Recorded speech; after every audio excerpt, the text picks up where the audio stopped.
Hello YouTube, this is Sam Gerrans from Coronite.com. Today is Friday, the 2nd of June 2017, and I've been asked to give a bit of a summary, I suppose, as to my worldview, and this isn't something I can do in huge detail, but I'm going to give you something of an overview. My object here is not to convince you, it's just to give you some insight into perhaps the mechanics of my worldview. I encourage you to do your own research. I'm sure a lot of people who listen to this channel do their own research. I've certainly done mine, but I think that those who follow this channel and who read my work have an interest, and a justified interest, in knowing how the mind of Sam Gerrans works as regards the world, as it were. I've made a few notes. This is not going to be hugely comprehensive, and I'm not going to be fielding individual questions on this. I may put some links in the drop down below to good places to start.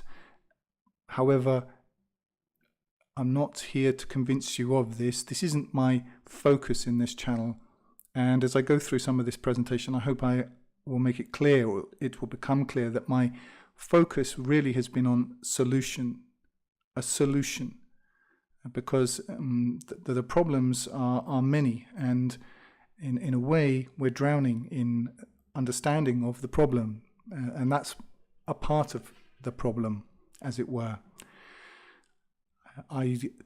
When I began to, I suppose if I'll start a little bit with some of my own history, the modern day nomenclature is about being awake. So-and-so's awake or not awake, the sheeple, and all this sort of new terminology. I think that I've always been awake. I have tried to go to sleep a couple of times, but it hasn't worked out so well. Even as a small child, and I mean 3 or 4, as soon as I became conscious of my own self, I was aware that I didn't believe what was going on around me, in the sense that I wasn't convinced as to the veracity of the version I was being given. I think that I'm just made this way. I didn't choose this. I sometimes have wished that I didn't think the way that I do think. Certainly my life would have been easier in some ways. Perhaps, I mean, it's easy to speculate, but I've always felt somewhat apart from what's been going on around me, and in some ways I have felt at cross purposes with the people around me. This started very early in childhood, watching my parents really repeat things that clearly they hadn't thought about. And I remember thinking as a very small child, I don't believe you.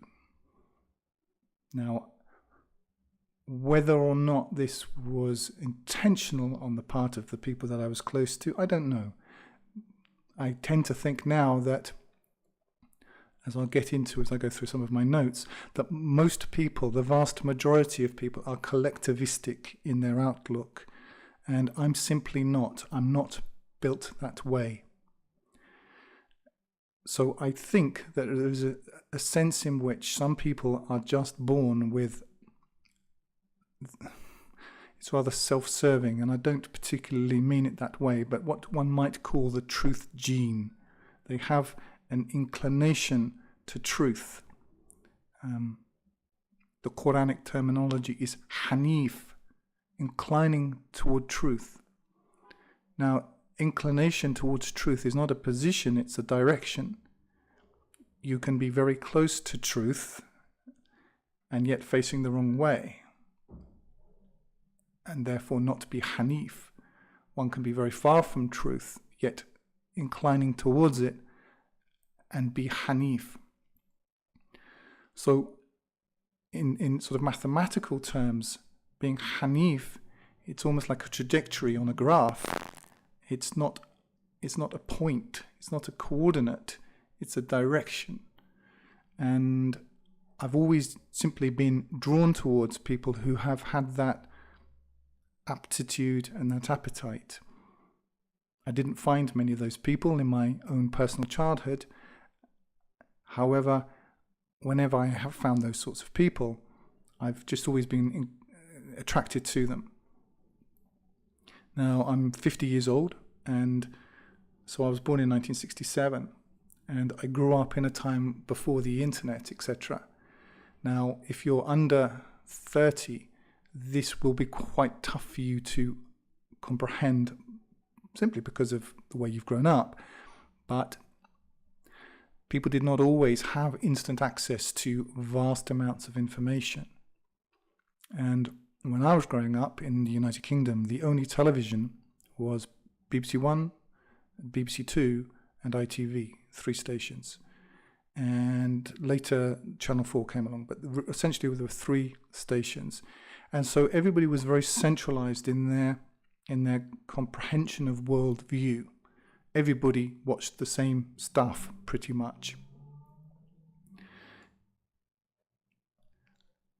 I remember being embarrassed by rock music at a very early age. This was simply what in Arabic was called fitrah. It's the innate nature that God puts within a person of inclinations and so on. I was growing up in the 70s with this, frankly, satanic music going on around me.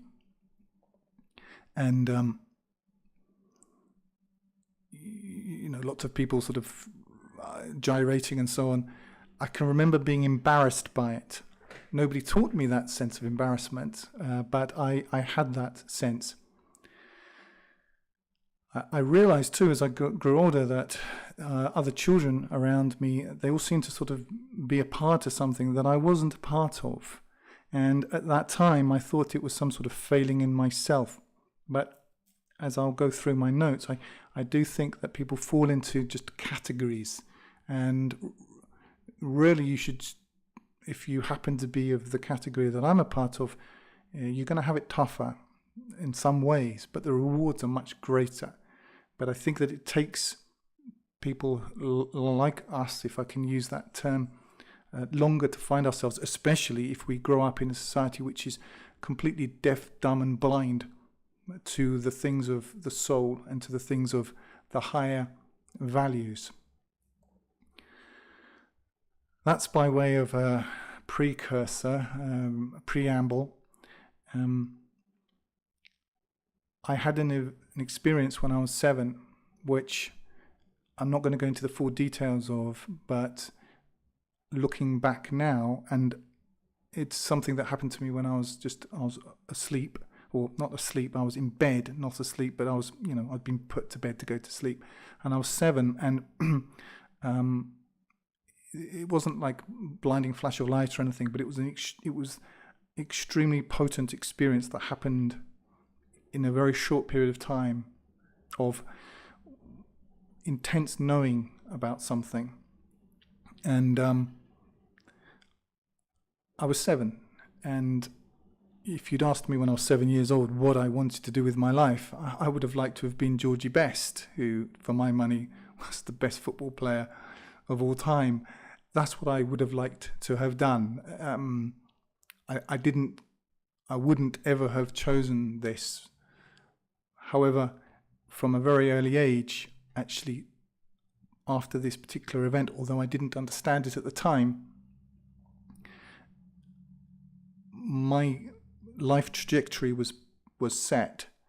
And I have learnt now, looking back 40 years later, and I only remembered this event 40 years afterwards. Children forget very important stuff. I forgot this thing, and yet this was the pivotal experience. It was very short-lived, 10 seconds long, and yet it was, it really changed, as it were, the spiritual DNA within me, and I didn't understand it at the time. I only remembered it, and I remembered it, that whole event, literally 40 years later, and looking back, I realized that my entire life was the tenor, tone, and direction of my life was established at that moment. I don't think this is a unique experience. I think children often have such experiences. The closest thing I would describe to this is, by analogy, is when I've heard people talk about after-death experiences, after-life experiences. It wasn't identical, but the intensity of it and the sheer impossibility of expressing it with words. When I've heard people discuss afterlife experiences, that's very close to what I experienced. It wasn't spectacular, it was silent, but it was like a download of knowingness. And maybe another time I'll talk about it, but I don't want to get into it here because it's not the main focus. As I grew up, I looked around me and I realized that people don't know. There seemed to be, in Russian we say второй дно. Второй дно, it means like a second, like if you have a box and you remove the floor of the box, there's a second floor, a second bottom to this thing. The world seems to have a second level that was covered, and the Quranic word kufr, this kind of covering over, I recognized this when I first read the Quran, and I saw this, I felt it, I've always known it, and living in an isolated fashion among, I don't want to sound derogatory, but it's very difficult for me to describe the milieu without using quite strong generalizations. But people that I suppose in more sarcastic moments I might describe as the sort of the Teletubbies around me. And these are not stupid people. It's a very difficult thing to get, that being deaf, dumb and blind is not the same thing as being stupid. You get some very intelligent deaf, dumb and blind people. And by deaf, dumb and blind, I'm using obviously the Quranic nomenclature here. I just felt something was not right in the state of Denmark, as it were, and I could feel it. And I think that a lot of people who have this spiritual DNA suffer hugely. I think many go into drugs, many go into nowadays video games, whatever it is, some form of escapism. For myself, I've just always been attracted to, again, this sounds rather self-serving, but truth. I wanted to know. I wanted to know what was at the bottom of all of this. And for me, growing up in the 70s and then the 80s, and the 80s were, the 70s actually seemed quite good. The good old days of nuclear standoff with the Russians and, etc. The 80s were horrific in the United Kingdom because they were so dead. Spiritually, there was just materialistic, very small-minded, really feeding into the house mentality of the English. The Englishman's house is his castle, and this is very much the case. And then growing up and later in the 90s and seeing that there was a plan far greater than individual individual sort of national politics. Watching all of the industry from the United Kingdom and other countries being shipped over to China, our industries, I use the word our, none of it's ours, we're owned, as I'll get into later. But as I saw it then, our industries being sold down the river, I realized as I went through my life, my formative years, that there was this plan that none of us were being asked about, and yet we were being sold this chimera of choice. Now, if you go back, say, 50 years from that point, say to the 1930s, 1920s, so on, people were much more direct in their management style. You Smith, you Jones, go and do this. Whereas the new language of apparent choice was, yeah, well, Anthony, have you considered you'd like to do X, Y, and Z? The gloss changed, but the underlying reality did not change. And this level of hypocrisy I found quite difficult to interface with. So up until the age of, I suppose, when I was about 18, 19, 20, 21, something like that, I just gained information where I could. There was no internet at that point. However, I had come across a copy of the Protocols of the Elders of Zion. And I think by the time I was about, I think it was the first time I went to Russia. So I would have been, actually this is a bit later, 21, 22. And in Russia at that time, it was, before anybody gets into, you're an anti-Semite and all of this stuff, can we just, grow up and beyond that? But it was amazing to me. I studied Russian, and I'm very glad I did. Russian's an amazing language. If you know Russian, study Russian, it's a great language. In fact, languages in general, I have to say as a quick aside, languages really help you think differently, because a different language gives you a different matrix within which to tease out the essence of your thoughts. And the Russian language, there are other wonderful languages. Arabic is fantastic. I'm currently looking at classical Hebrew and learning a bit of Georgian. Languages give you a different set of mechanics within which to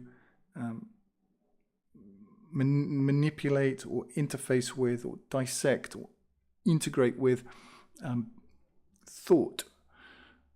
So Russian, being a very different language to English, when I began to learn Russian, I was 20 when I started learning Russian, it gave me a different set of senses. English is, in my opinion, quite a programmed language. And English, if you look into the creation of the English language, for example, really English was created by Sir Francis Bacon and co.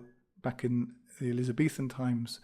A little bit prior to that, or after that, there was the creation of the King James Bible, the works of Shakespeare. These two things together gave the English a language, a common language that they could use to create the British or the British Empire. Sir Francis Bacon had spent time in the French court, and the French had had the similar things. You have to understand now, we think about French as being one language, English as being one language, German as being one language. These are conglomerations of various dialects. A Cornishman could barely understand, a Liverpudlian or, a sort of a Scotsman. So a language had to be created so that you could create an army. And this is how our rulers, and I'll get into some of that, that's how they think. They think, if you want to know how the rulers think, go and look at a Western cathedral. Look at Salisbury Cathedral, any cathedral, some huge architectural monolith planned and created over sometimes a century or more. These people are big planners. So to go back to the Russian thing, when I first went to Russia, and this was in the Russian language, I was there in the early 90s. If you've never been to a so-called third world or that kind of country, go and check it out, because it will make you raw and real in a way that you've never experienced if you come from the West. This is not only is there no bubble wrap, there is nothing between you and the road. You'll come out bruised, grazed, and beaten black and blue, but you will be awake in a way you've never been awake before, because the stimulation will just be very different to what you've had before.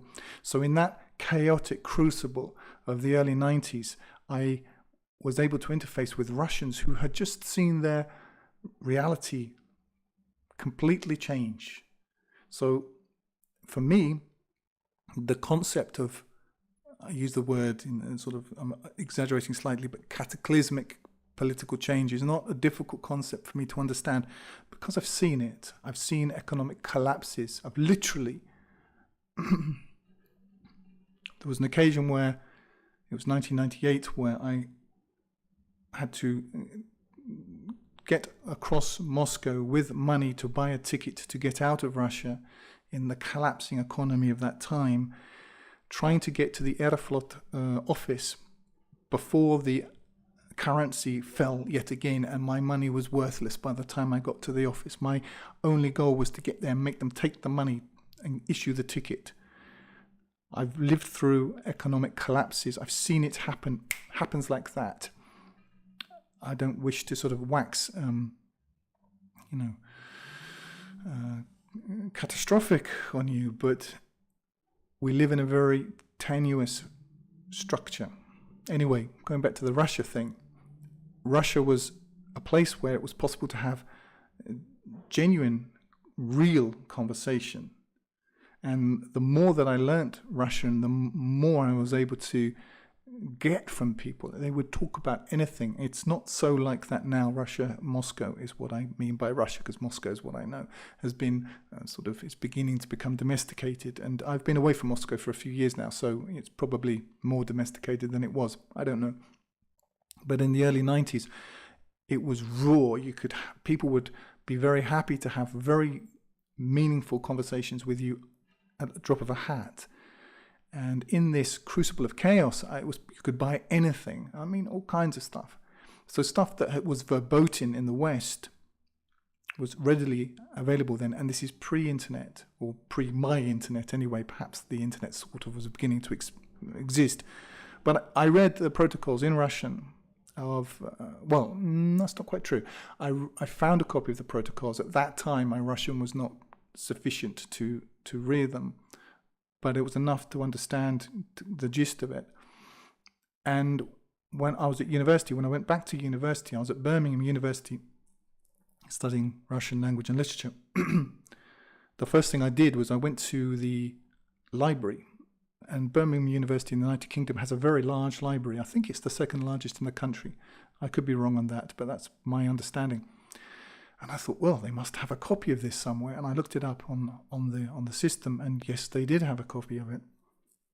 And I mean, my hunger for truth. Remember, you couldn't get anything in the West. You certainly couldn't get it from the television. You definitely couldn't get it from your lecturers. But I could feel these cracks appearing in this monolithic wall against any sort of interface with truth, and in my own personal experience. And then coming back to the United Kingdom, back to Teletubby land, where they look like they've just come out of a tumble dryer with some sort of Lenore fabric conditioner. Coming back from Russia, which is hairy and smelly and greasy and dirty, but raw and real, and coming back to Teletubby land, that contradiction, or that comparison was very stark and real to me. In some ways, it intensified my sense of slight alienation, but again, it gave me a hunger for this. So I looked up this book, the Protocols of the Elders of Zion, on the university system, and I worked out that within this huge library, this massive library, I mean, literally, you could walk up and down this thing all day long. There was one part, I think it was called the Hogarth room, I may be wrong on that, but something beginning with H, where the real books were, the books you actually want to read. Because the whole university thing was an indoctrination process. I worked out very quickly that every department was headed by a Freemason. In fact, this isn't a conspiracy theorist. I was warned when I went for my interview at university, at Birmingham, by the interviewing officer. He said, this department's run by Freemasons.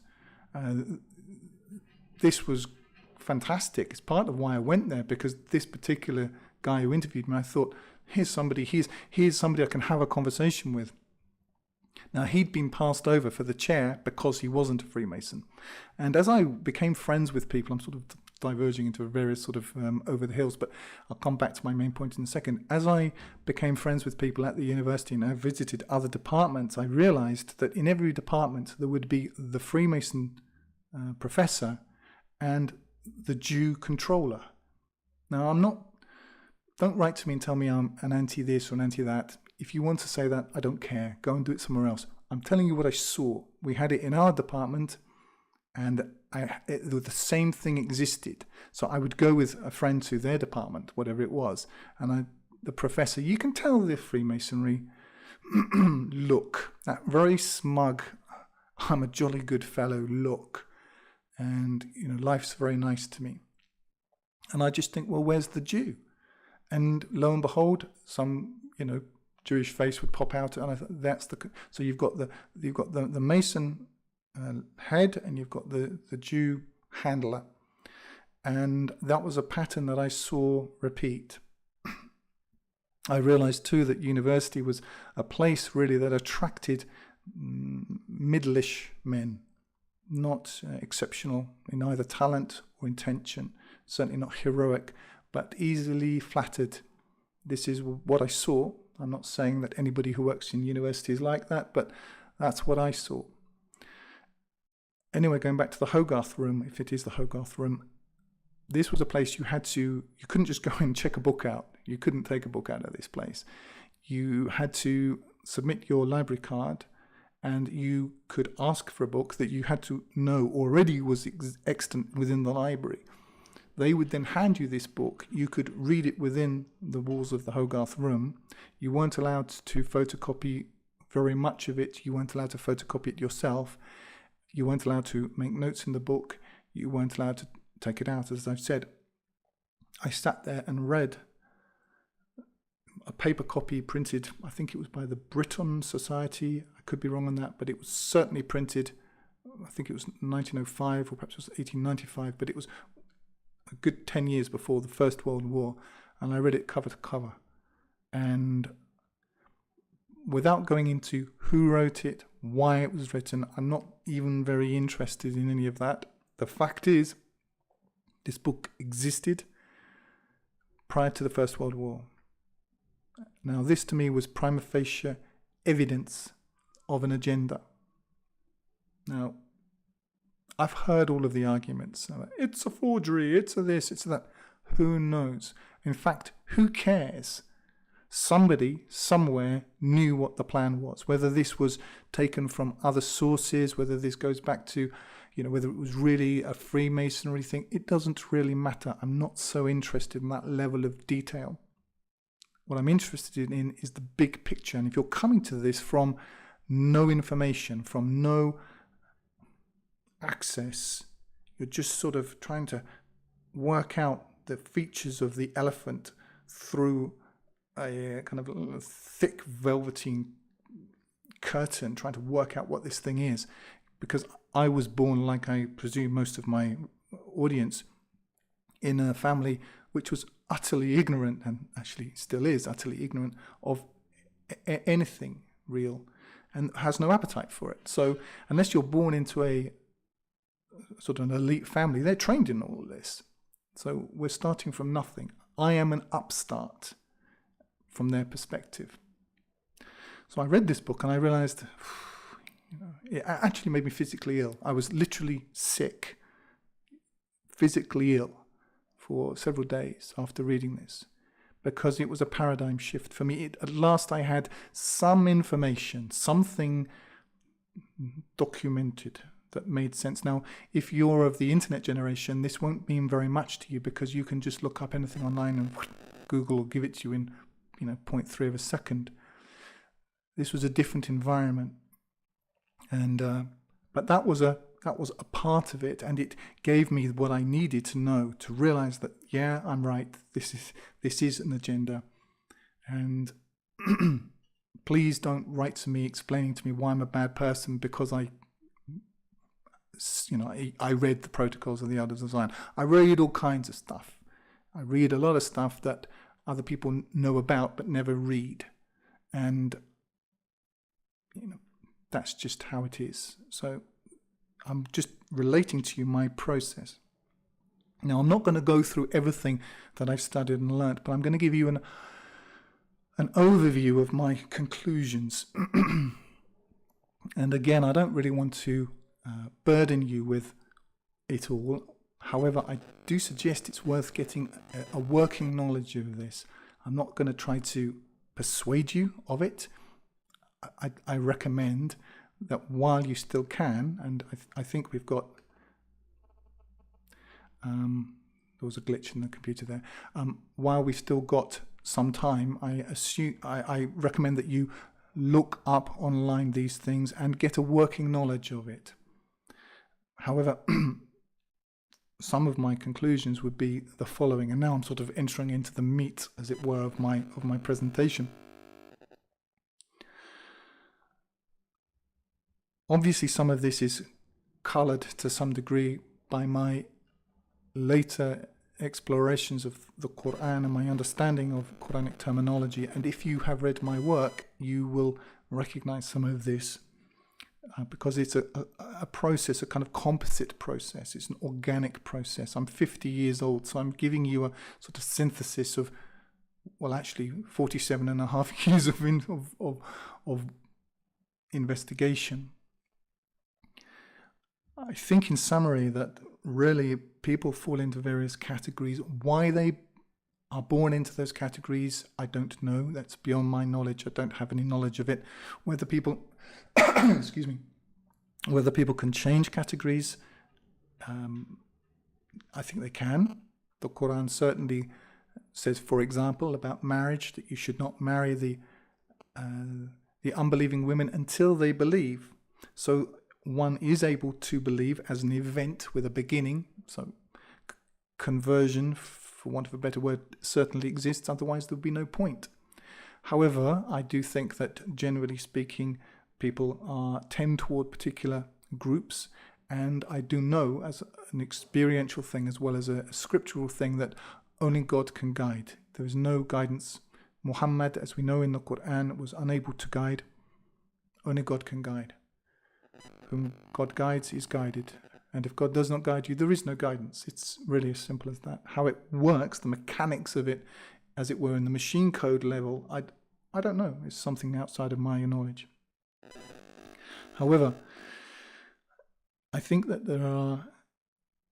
there's a lot of truth, if you want to use that word. It's very pregnant with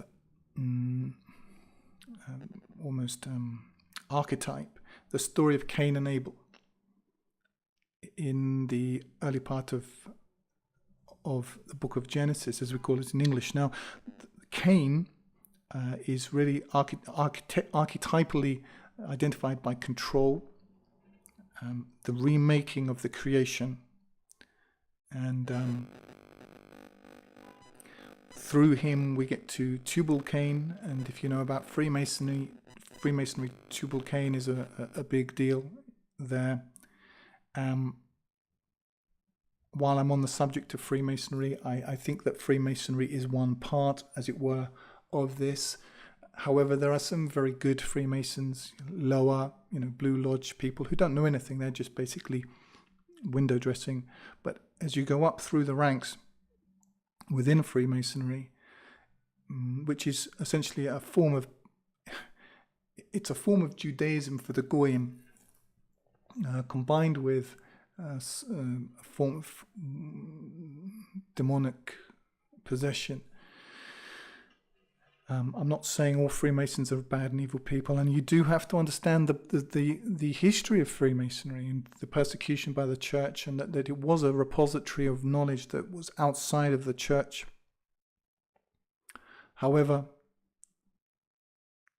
there is a mentality, the black and white squares, the binary, the yes and no, the control, and also almost the Platonic tier structure of the rulers, the guardians, and then you've got the police implementers, and then you've got the peons, and they are big on all of this. So this is sort of one side of things. Then we've got the sons of Abel, who are accepting of God's creation and submitted. Now, I'm using this as an archetype because I notice that people fall into, they incline to one, they incline to another. There are people for whom this life is the thing. That's all they want. And then there are those for whom the life to come is of a more pregnant, a more poignant sort of promise.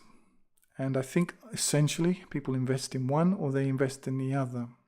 Now, obviously, I would say that I myself pertain to the latter group. These are archetypes. This is something that I've noticed. Another way of dividing humankind would be by what I call collectivists and individualists. And my assessment is that around 95% of people are collectivistic. It doesn't matter what you call it. You can call it communism, you can call it fascism, you can call it corporatism, you can call it democracy. And democracy is a particularly pernicious and deceptive form of collectivism. Democracy doesn't actually exist. Democracy is it's a sort of it's a capture-all term that you can, which changes its nature as you at any time. It's a chameleon democracy. But within the collectivistic mindset, there are several things which repeat. Doesn't matter what brand you stick it in. Or another form of collectivism, of course, is mass religion. One is that the ends justify the means. This is really central to it. Another is collective punishment. And you see this within the so-called democratic manifestation of collectivism, where if something bad happens, somebody uses a gun to shoot somebody, therefore all people must now be banned having use of guns. Not that that one individual did a bad thing and he should be punished, but everyone should be punished. And this is a collectivistic mindset. Big government is huge. In fact, government of any kind, we don't need government. Government is a form of mind control. I heard somebody say, and I agree with this, if you were trying to explain what government is to somebody, somebody just materialized in this world who had no idea about it, what is government? Is it the building? No. Is it the laws? No. What is it? It's a form of group psychosis. That's really what government is. Collectivism is big on control. It always wants to tell you what you should and should not do, and this is what we have now in the West. And one of the comments on my channel pertaining to one of my recent videos said something like, and it's a fair point, but I'm just really going to address it, about really you shouldn't leave until you're being persecuted. We are being persecuted in the West. We were afraid for our child. If you don't know about what's happening with the children now, you really should look into it. They steal children. The government steals children from nurseries. Is that not persecution? If you are a normal family, if you believe in God and you do not want to have this filthy sickness of the homosexual agenda, sodomite agenda rammed down your throat, you're just a bigot. It's not that you've got a fair point, you're just a bigot, and therefore you're fair game. You can lose your livelihood, certainly your friends, your family will no longer speak to you, etc., etc. Is this not persecution? Just because persecution doesn't look like what you saw on TV last time you saw persecution doesn't mean it's not it. If it looks like a duck, it quacks like a duck, it waddles like a duck, it is a duck. I don't need the media to explain to me that it is a duck. I can see it for myself and operate accordingly. And this is really the fundamental distinction between collectivists and individualists. An individualist is able to think for himself. A collectivist waits to be told. Most people wait to be told. They just do.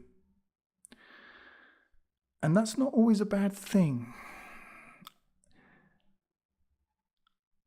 If we were all individualists, one might argue that life would become very chaotic. I don't know. However, I think we are designed to have leaders and to have followers. And my argument, as I'll get into as I go forward with this, is not that we shouldn't have leaders. It is that the leaders are now in rebellion. The leaders are now, they've gone AWOL. They have divested themselves of their correct position as leaders. but I'll get into that in a minute. Another feature of the collectivist, and most people will be collectivists no matter what particular branding they use, is mass awareness. They will use terms like world citizen, etc. And of course it sounds reasonable. Of course it does. But what they really want is everyone to be the same. And they'll use terms like diversity, etc. to push that through.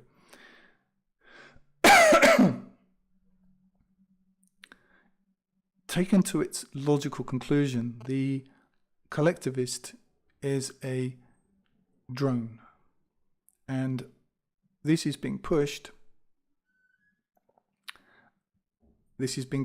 to create a world of drones. And it's going to go even beyond that. Now, the individualist is somebody who takes personal responsibility, takes their own risk, and thinks for themselves.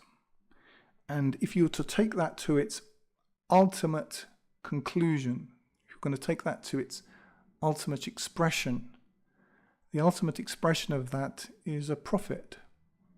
The prophets of God were the ultimate individualists in the sense that I'm using the word. And generally speaking, they ain't popular.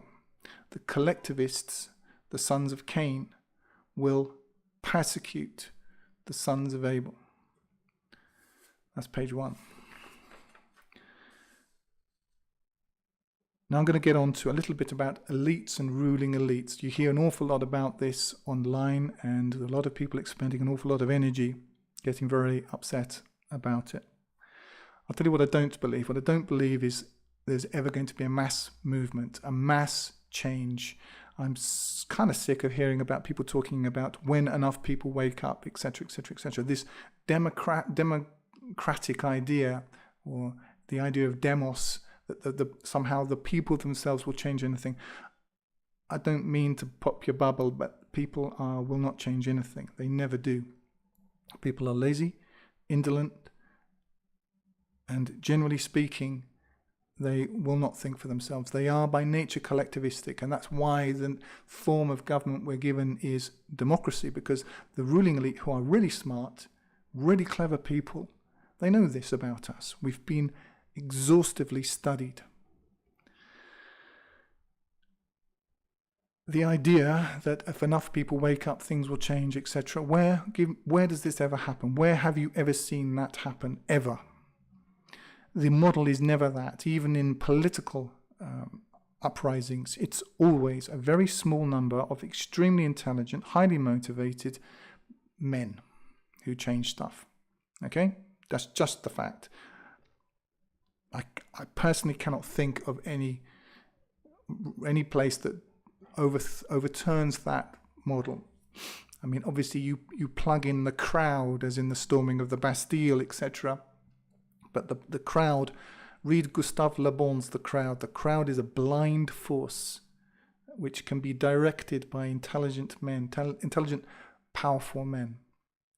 The crowd, I have no time for them. It's not that I'm dismissive or I don't, have enough sympathy and love and all the rest of it. I just don't care. I regard them as irrelevant. The relevant people are always very small in number. It's a few dedicated, focused, intelligent men that change things. Always. The elite are not necessarily bad. It's not a bad thing to be a member of the elite. It's not an unnatural thing to be a member of the ruling elite. And by elite, I mean the real elite. I'm not talking about government here. Government is an owned parody, charade, a kind of Punch and Judy show. And if I were a member of the ruling elite, I'd have that level too of people between me and, the unwashed masses. I don't personally have a problem with there being an elite. It's a natural thing. Why would there not be? As Jesus is quoted as saying in the Gospels, in the current condition, the poor you have with you always. Well, by inference, by implication, the rich you have with you always. Rich, powerful men protect their interests, and they work according to a plan. And to me, that's obvious. The difference today is if you go back, say, Genghis Khan or Caesar, it was much more direct. Whereas today we are separated from our rulers by levels of duplicity. And the sheep, to use that term, are humoured. They're given the impression of having a choice. As I think I've said in other places, it's a bit like a small... If you have a child, let's say you have a 7-year-old child, and you want the room cleared up, okay? You may present that imperative in a range of ways to your child. However, the fact remains the room will be cleared. You know that. The child knows that. They regard us correctly as children, as ignorant, stupid sheep. And they're right in the vast majority of cases. I'm sorry if this is insulting to you. It's not my own personal belief. They are not stupid people. There's a reason why they're at the top of the food chain, and it's not because they're lazy and stupid. A further sort of corollary to this would be that so goes the king, so goes the country. And we are ruled by kings. Who it is, their names, etc. isn't really the focus of what I'm getting into at this particular point. But we're ruled. And if you want something to sort of start with, look at the Committee of 300. Look at the Council on Foreign Relations, and that's the US, and in Britain it's the Royal Institute on International Affairs. Look up Carol Quigley. This is not the elite, but these are the elite's chief gophers. That's the actual interface between the real elite and the governments that we elect. When you elect a government, what you're really doing is you're voting for a new night manager at Burger King. Okay? Yeah, you can choose the night manager at Burger King. However, you're not going to be able to impact the menu, the opening hours, the kind of franchise agreements. You're voting for a presentation of the franchise to you. The agenda doesn't change, the mechanics don't change, the location of that particular branch is never going to change. You don't impact anything important, but you get to choose the manager. Okay. The elite, again, I repeat, these are not stupid people, they're very intelligent. And these are the sons of Cain. Well, they are the higher echelons of the sons of Cain. And they're very clever. Don't underestimate them. Don't treat them as evil. I don't see them as evil. They do evil things and they're going to hell. But it's a mistake to get highly emotional about them. Study them, understand how they think, and you'll be benefited by them. Learn from anyone you can. Learn from intelligent people. They're correct in almost all of their analysis about us. Learn what it is and take it on board. However, the role of the elite in any time is to be responsible for the people. There is an old concept of noblesse oblige, and it is the concept that the knight or the ruler is duty bound to implement certain things. We have been conditioned to think that we, the people, have some say in this, etc. And this is flattery. This is empty, fatuous flattery. The real responsibility lies with the elite. And my position, seeing that's what we're discussing here, is that the elite is now failing in its responsibility. It's gone off the reservation. It's become perverse and perverted. And now, obviously, throughout history, that's always been the case to a certain extent. The elite regards us, the people, as a herd, and they're right. They're right. You can train the herd, this 95% of collectivistically minded people, to do anything. All you need is a little bit of historical perspective. Look back 25 years, 30 years. Imagine a jump from where we were. Let's just take the sodomite agenda, one thing, okay? I'm not banging on about homosexuals. I'm just taking this as something which you can relate to because you see it every day, especially if you live in a Western country. Imagine going from where we were 30 years ago to where we are now in one day. There would be riots. Did you choose this agenda? No, of course not. Did it matter who you voted for? No, of course not. This agenda is being pushed across the world because we are ruled at the level of technocracy by a non-visible government, intergovernmental, anywhere with a central bank is tied into this. Now, my perspective is not to fight this. They don't care if you fight them. They don't care. They don't care if you expose them. They don't care about any of this stuff because they know they've got you. They know that if you're working for a wage, if you're plugged into a mortgage, if you're, plugged into a society where this is the agenda, they know they've got you and they're right. So, be realistic about them. My point is that we are ruled, and you can train the collectivistically minded, for want of a better word, sheep. I'm sorry to use this term, but it's the current nomenclature, and it's so correct. You can train them to do anything. You could train the majority of people to think anything. And the elite know this about us, and they are correct. Just choose. A couple of years ago, they had people tipping buckets of water over themselves for no reason. They can train you to do anything, to disregard your own basic instincts, to dress like a prostitute, to sodomize each other.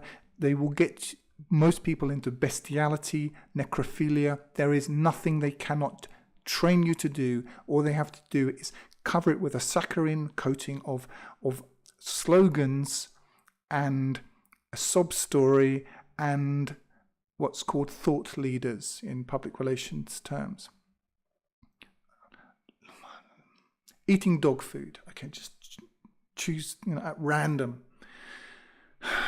How would you sell that? Well, you'd have a big campaign about people who didn't like the eating of dog food and how evil they were and terrible and bigots.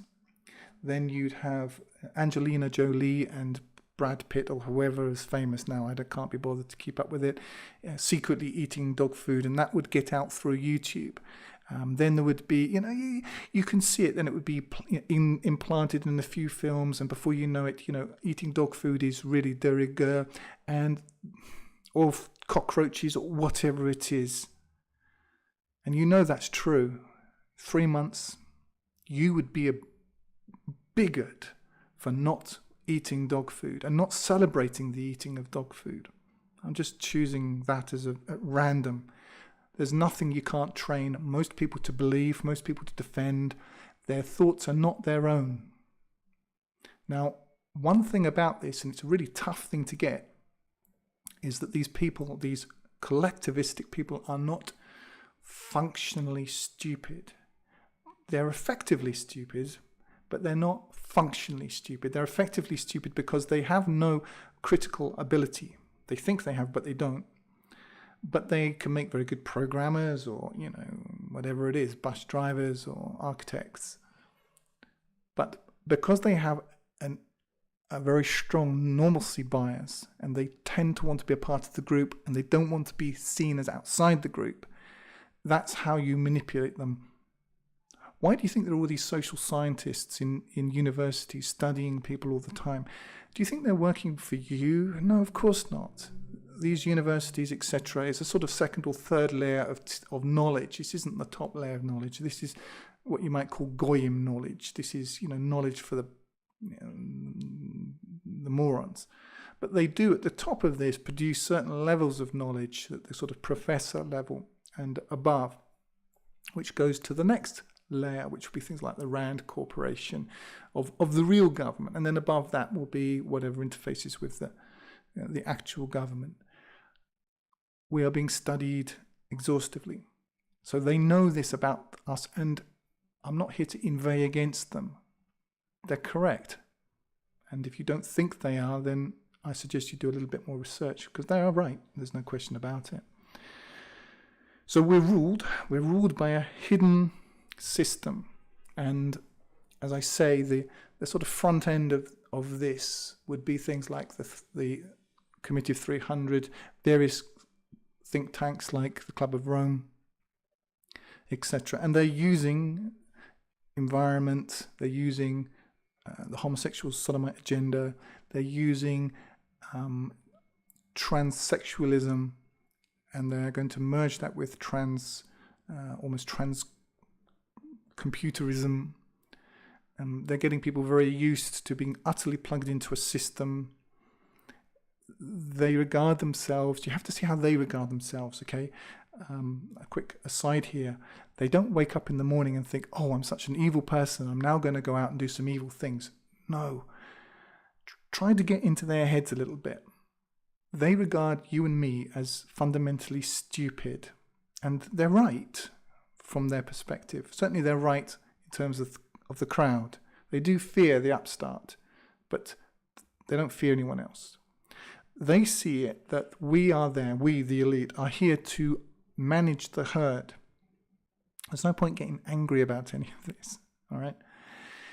They think that without them, we wouldn't know what to do. And to some extent, for a large amount of people now, they're correct.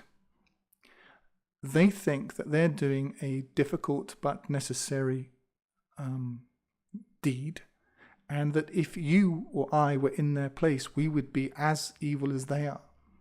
Well, I use the word evil in inverted commas. They regard this as virtue, and virtue has a very particular connotation in their nomenclature, in their language. Have a look at Plato. They think that you or I would not be capable of doing what they're doing, and again, they may be right because we're not psychopaths. And they also think that the religions that they give us are degraded and wasteful, and that the religion that they have is the true religion. Now, I would disagree with them on some of this. However, what is beyond dispute, in my opinion, is that they certainly are plugged in to spiritual energies that give them an intelligence, that give them an ability, which give them access to a satanic whirlpool of energy, which allows for the intergenerational implementation of plans. I'll go back to the cathedral idea. In my opinion, the elite have become corrupted, and if the world is to have any chance to survive, it is that the elite needs to repent. It's quite a difficult concept. The people don't matter. Doesn't matter how many likes you get on Facebook, how many friends do you think you have, it's irrelevant. What matters is what a very small number of extremely wealthy satanic people do. That's what matters. Now, because of technological developments, what the elite has decided to do is to create de facto slaves, and we've moved from slavery 1.0, and we're now in slavery 2.0, and where we're going is slavery 3.0. They want the perfected slavery. And I think if you've read Brave New World and you've read Divni Novi Mir, what's that in English? No, that is Brave New World. What's the other one? 1984. I think if you read those two books together, you'll have a pretty good idea of, if you synthesize those concepts, of where this is going. What they want is no sexual gender, no tribe, no family affiliation, no individualism. And They want to basically breed out the herd, so they've got a kind of drone that doesn't need even to think that it has any choice, and they are essentially intellectually castrating us. And this process is well underway. Go and speak to some Americans if you don't think it is. I don't mean to pick on Americans, and I've met a few Americans but Americans seem to be the furthest down the sort of the pike in this along the conveyor belt in this way. They want three castes. They want themselves naturally at the top, and again, from their point of view, they think they deserve it, because if you or I were capable of this, then you'd be there, or we'd be there, and we're not there. So naturally, might is right, and they're at the top, and you can see why they think this. I certainly can. How are they doing it? Well, they're doing it by a range of technologies. One is, without doubt, injections. They are planting within you diseases. They know that when you're 40, 45, you're going to get cancer, you're going to get this, you're going to get that. You're not going to be a problem to them. You'll be able to work, and they'll suck out what little money you've got left at the end of your life. You see, again, cathedrals are a very good insight into this. You or I plan, perhaps in short terms, in a day, a week, a month, maybe a year or two. The elite think differently. They think in terms of 50 years, 100 years. They're able to plan. If you look at how Nissan or Hyundai or one of these companies, they've got 200-year plans. Most people can't think that far. They can't see that far. They can't really see past lunch. And this is the difference between a ruler, in Russian, strateg, a strategist, somebody who can think conceptually, and the majority of people. And individualists often can think conceptually. I don't know why. It just happens to be the case. Another thing they're using to dumb us down and control us is entertainment. If you want to raise your thinking ability, stop watching television. In fact, throw television away. Even watching films. One of my many previous jobs was as a film reviewer. I did it part-time. I've studied film, I've studied the screenwriting and so on. The way I watch a film, the way you watch a film is different. I see the mechanics of it. I see the way that it's implanting the moral messages. I also have a background in public relations. So I've studied this from the inside. Stop watching television, stop watching films. That would be the biggest present you could give yourself. Because the way it's designed, in short, is it circumnavigates your critical abilities. They use a story, John met Jane, and it was so amazing, to implant certain core values that go straight into your subconscious, that you will reference in your program, in your subroutines as you go about your daily life. This is how it works. It's soft tyranny at the moment. Another means that they're using is chemical means in the food. The food is weaponized, and they regard it as training the herd, as you as a farmer would train, as a farmer would give a particular kind of feed to his cattle. That's what they're doing to you. You and I think that we have a choice because we go into a supermarket and there's 27 different types of toothpaste. No, these are all made by two companies, probably owned at the top by one set of investors. There's Procter & Gamble and Lever Brothers. And there's this illusion of choice. Again, tidy up your room. This is how it works. They regard us as children. They regard us as very naive, stupid children. And they're right. Stop trying to fight this about them. Just because you're not a psychopath, it wouldn't personally sort of sanction the mass genocide. Don't assume that about other people, and do not assume that they're stupid. It's a big mistake. I'm not saying that we should be in awe of them or anything, but have a reasonable understanding of your enemy's approach to life. So food, injections and injunctions, laws, entertainment, which is a form of injunction, really. It's a setting up of programs. Education, really, entertainment is a sort of a subset of education.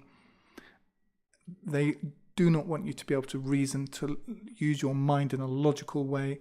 And now we see that come to fruition, and we're only halfway down or a quarter of the way down the road to idiocracy, where people talk about their feelings as though they were facts.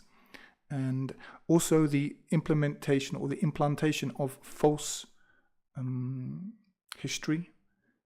Most of what we think about the past is a lie, effectively. And normalcy bias. Most people want to fit in, and this is really pushed. And then there's the lie of the majority, this idea that most people think what most people think matters, or that mass movements or the masses are irrelevant. And I'm sorry if you find that insulting, and if you don't want to be insulting, be different. You step up and do something you, but don't wait for other people to catch up. They will never catch up, not ever, not ever. That's page 2. Okay, page 3. Lies.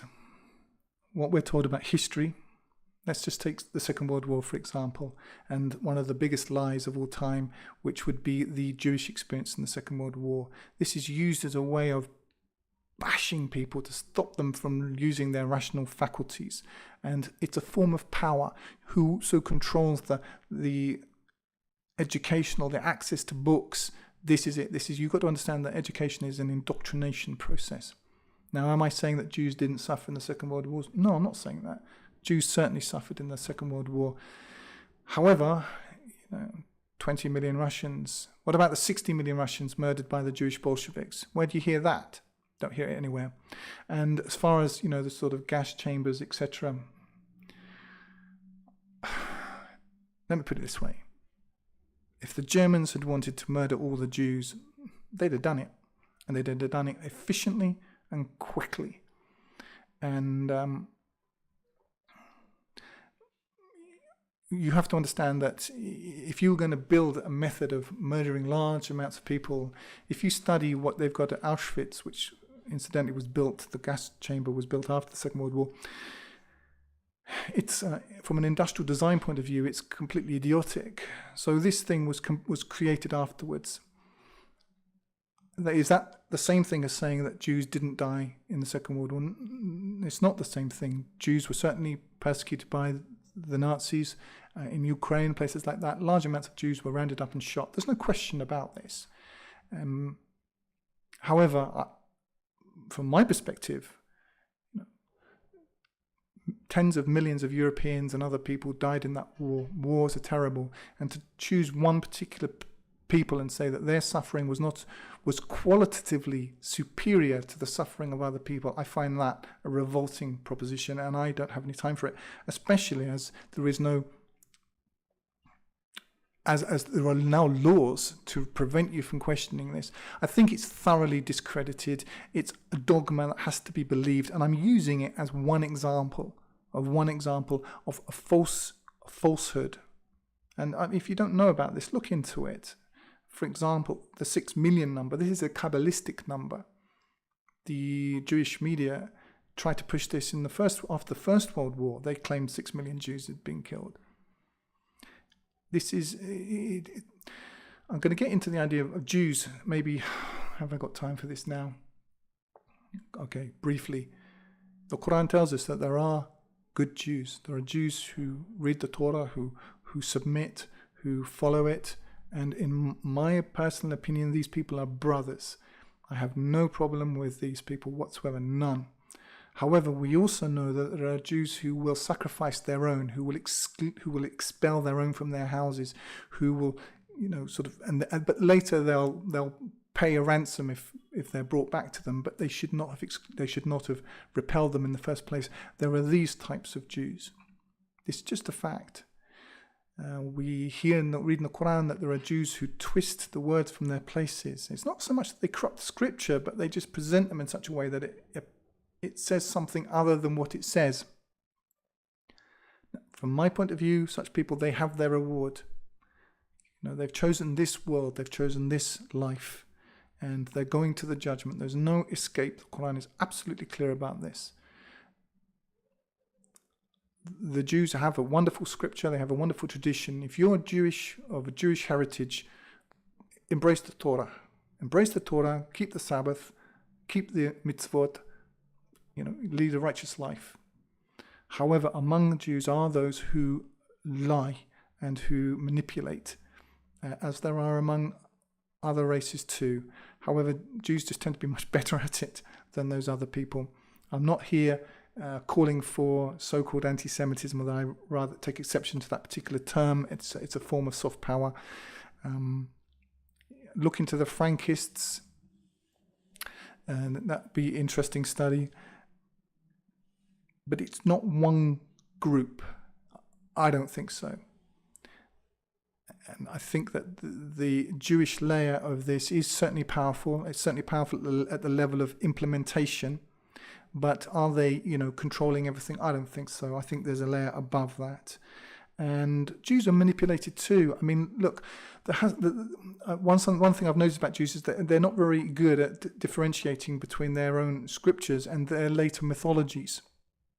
And the mythology of the Holocaust is a very powerful leverage of control over the Jewish herd.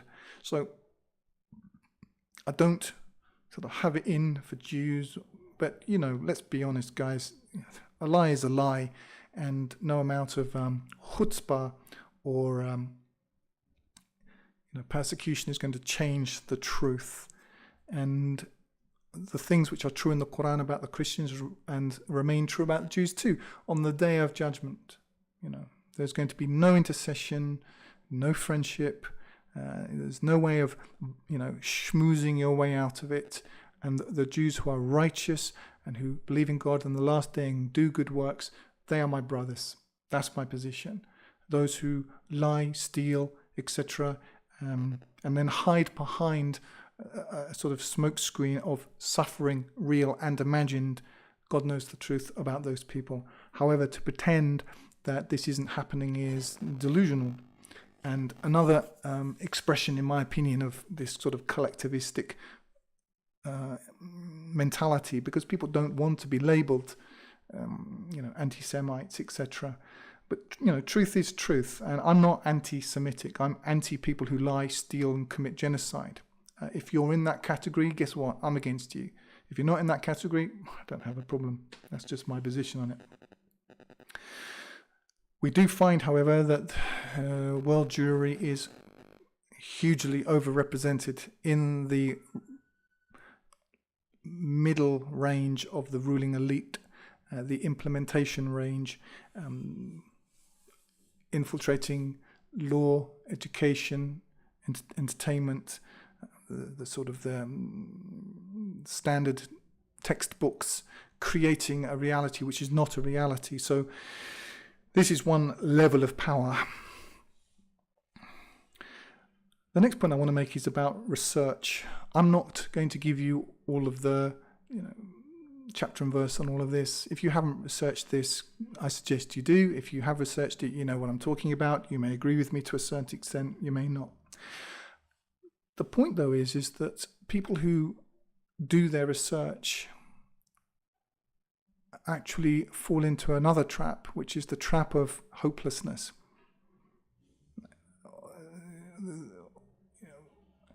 The more learning it becomes troublesome to you, especially if you don't have any way of, what do I do with this knowledge now?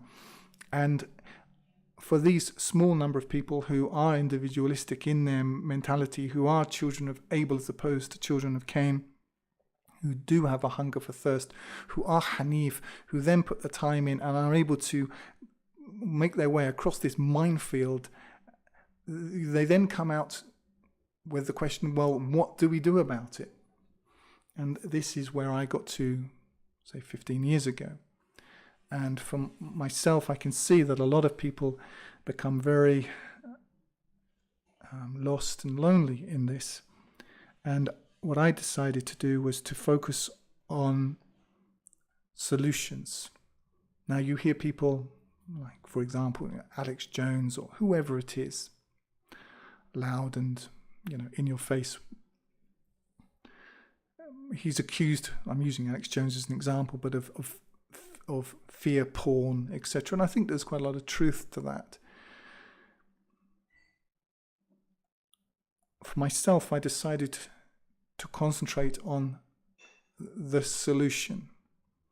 And through reading the Quran, I realized that the model in the Quranic model is warning the elite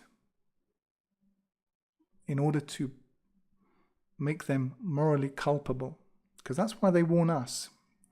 Just a quick another aside, these films, these blockbuster films they give the masses, these are, if you know what the Miranda statement, Miranda law is, in America, when you're arrested, they tell you you have the right to remain silent. You have the right to a lawyer. If you have no lawyer, one will be appointed to you. Blah blah blah. But anything you say can and will be used against you in a court of law. Once that statement has been made, you're now morally responsible. You've entered a different moral geography. When the elite give us films, they are warning you. Silence connotes consent. It's just how it is. And another point I was going to get into about the ruling elite is they are very moral. It's going to be difficult for some people to grasp this, because even those who have done some research just tend to get a little bit over emotional about the ruling elite. They're very moral people. They're more moral than most believers within their own framework. They follow protocol. They follow a methodology. They never force you, or they rarely force you. They invite you. I called and you followed. As the shaitan will say on the day of judgment, I am quit of thee. I'm quit of thee. Why? Because the shaitan gives you the option. He wants your complicity. He wants your culpability, because the fight is for your soul. Fundamentally, all of this stuff that seems so important is a precursor to eternity. And this is what the battle is really for. So, to think that the elite are somehow evil within their own framework, within their own worldview, is a mistake. They're very thorough, and they use their technologies, their technique to rule. And what I realized by studying the Quran, leaving aside this mass nonsense of brand Islam and all of this stupidity. See, when I came to the Quran, I read the Quran as a text. I'm a textually based guy.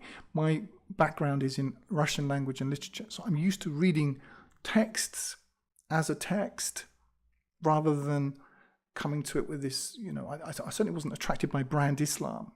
And in fact, at that time, I didn't know anything about it. But I can read a text as an entire thing, and I read the Quran and I realized this book is, it's got nothing to do with this religion. As I learnt something about the religion later on, completely different.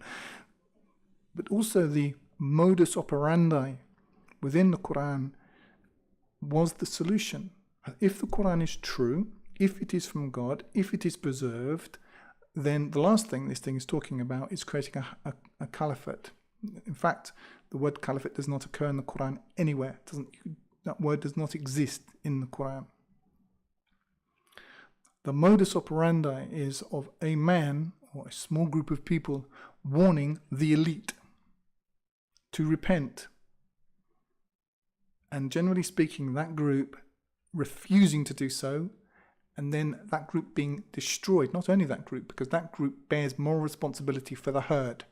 And I know it's difficult to grasp that, you and I, we're members of a herd, but, get over it and start to see things as they are, as opposed to the flattering words of this pseudo, choice that you think you've got. You have no choice. No choice. Believe me, none. The night manager at Burger King, that's the extent of your choice in political terms. The Quranic method is warning the elite, and then the destruction became, the warning of God that became binding. This is, again, like Miranda, like the Miranda laws. This is how it works.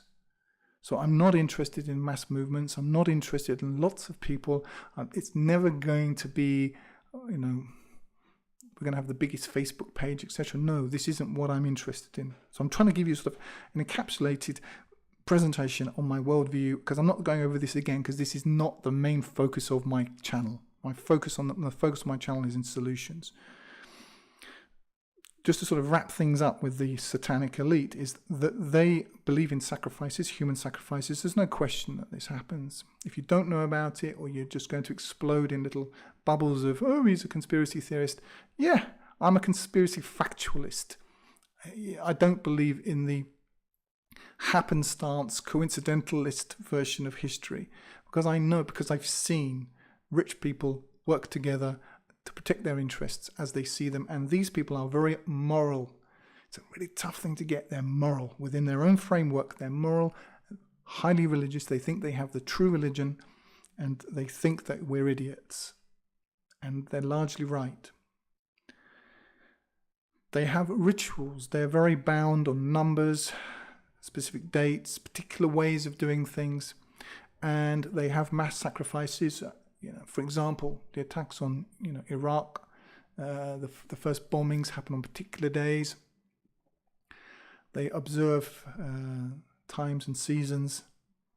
There's a whole religion behind this. Now, why now? Why am I doing this now?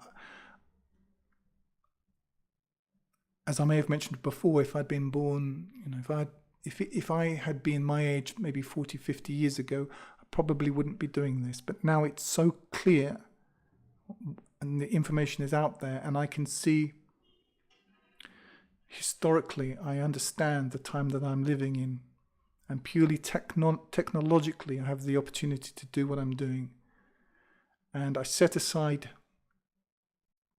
my life, my former life, to do this, because it's so in your face now. Chemtrails. If you can look at chemtrails and not see what you can see, well, then you're very different to me. I think chemtrails, just briefly, are a very interesting, almost summary of what this is about. These aeroplanes sort of splurge out these heavy metal chemicals over national boundaries. There's no country they don't go to, so far as I know. Having said that, I haven't seen any in Georgia, but I've only been here a month, maybe there'll be more. But everywhere else I've been in the world, chemtrails everywhere. This is pan-national and local government. These are just different Burger Kings. Stop looking at the particular Burger King. Look at the franchise. I'm looking at the franchise. I'm not interested in the individual night managers.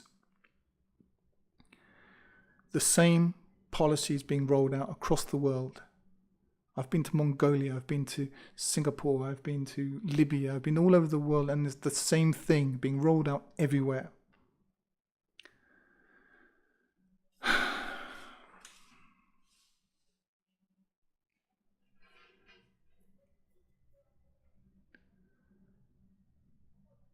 Had I not seen this so clearly, and had it not been so obvious, I probably wouldn't be doing this.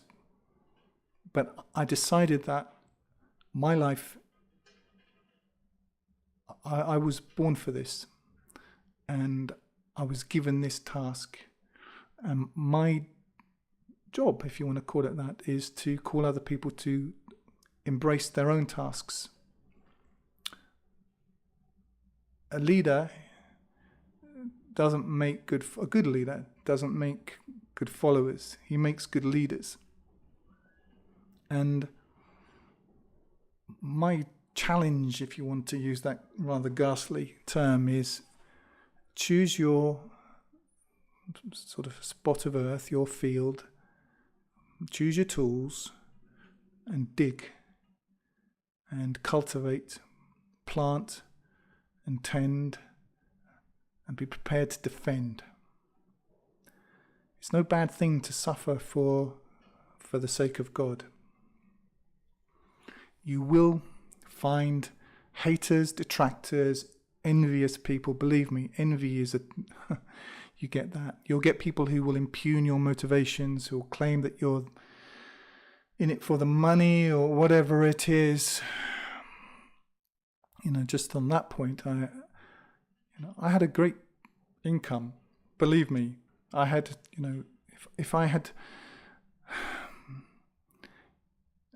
I was earning, great money, doing something I was good at but didn't love. And now we're living a very sort of average sort of lifestyle in that way, and I wouldn't go back for anything. I do ask people to take what I give them. I spent 3 years using the brain that God gave me to reverse engineer the Quran, present my evidence, and I give it away for free. I never say anybody has got to give me anything. You don't have to give me anything. I've had thousands upon thousands upon thousands of downloads, and about, I suppose, 1/4% of people come back and say thank you, and maybe a quarter of that 1/4% make some sort of contribution. But you don't have to. I don't say to anybody that they must. I do sell books. People want paper copies. But you'll have people who say, oh, well, you should be giving these away for free, etc., etc. What do? I'm doing what I can do with the resources that I've got. If you want to question my motivations, whatever. But believe me, there are better ways of making a living than potentially antagonizing 1.6 billion Muslims. But if you do step up and step out, you will find these people. There's just no escape from them, unfortunately. But God knows, and in a way, those sorts of people, you find their archetypes in the Quran as well, and God knows best. So my advice, I suppose, in summary, is to find your thing, whether it's helping us, whether it's helping someone else, whether it's starting your own thing. Do it, because this life is short. I know I go on about this, but it's true. Eternity is long. All of this understanding of the world and where we are now means very little unless you can take it and use it for some sort of practical application. And what I've summarized over the last however long I've been speaking really is the background to my research in the Quran. I'm not overly interested in the details of the manipulations of the satanic system that we're living in. It's good to have an understanding of it, but it's, to use it as make an analogy, it's a bit like cattle on the cattle truck on the way to the abattoir. How much, just having a really good understanding of where you're going and why you're going there and what's going to happen to you when you get there, it can become not only frustrating, it can become counterproductive. I made the choice to discipline myself to stay within the framework of what I could use to affect real change. And my findings are in my book, The Quran, A Complete Revelation, which, as ever, you may download free. If you've just come to my work, this channel is about that. Okay, it's not about Sam Guerin's setting himself up as some sort of guru and answering, YouTube questions. It's about reading that book and understanding it and applying it in your life. If you can improve upon the methodology, if you can improve upon my pan-textual work, if you can improve upon any part of it using the hermeneutic system that I developed, great. But it has to be consistent.